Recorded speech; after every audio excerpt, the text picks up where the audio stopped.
Detention order को। तो बाकी का जो तेचीपुर एंड तदक नालों का तो पहले डिस्पोज ऑफ हो गया और वो लोग को कोर्ट ने रिलीफ दे दिया और डिटेंशन ऑर्डर को क्वश कर दिया।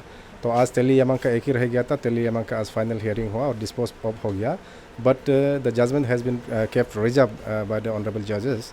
तो we are expecting that order will become soon by 1 or 2 days।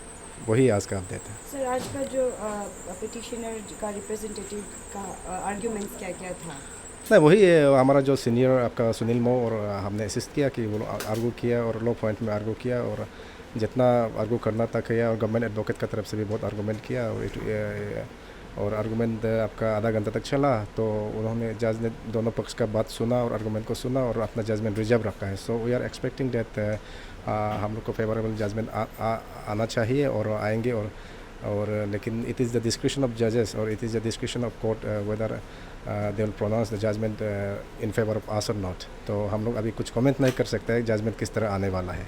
Sir, can you briefly tell us about the जज आर्ग्यूमेंट्स किस चीज़ के ऊपर में बेस्ड था? आर्गूमेंट तो ऑलरेडी ये दोनों जो पिटिशन था पहले तदक नालो तेचीपुरु का उसको क्वश किया, सेटिसाइड किया। तो हम लोग उस बेस को और किया है और हम लोग का केस में भी सेम केस था और it was like an analogous case, same case था।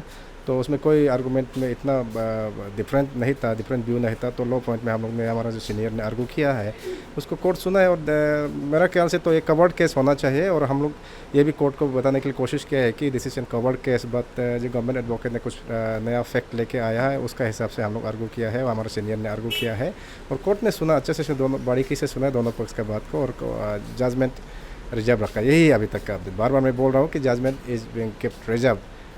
सर, अभी तक जो जितना हुआ है, आपको जितना आप लोग का तरफ से जो किया है, तो आपको लगता है कि आप लोग का पक्ष पे ये जाएगा जजमेंट?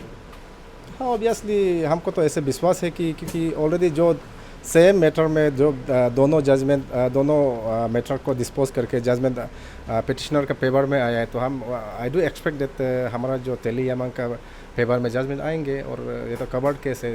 क्योंकि सर ये पुरुलू का केस में ये था कि वो लोग ओपनली डिक्लेयर नहीं किया था वीडियो में कि बनकोल करना है, लेकिन तेली यमंग का केस में वो है कि वो जो वीडियो में क्लियरली डिक्लेयर किया था कि बनकोल करना है। नहीं, that is a question of law and honorable court will decide whether the Teli Yamang has indulged in illegal activities or not। वो तो कोर्ट का बात है ना, कोर्ट will decide।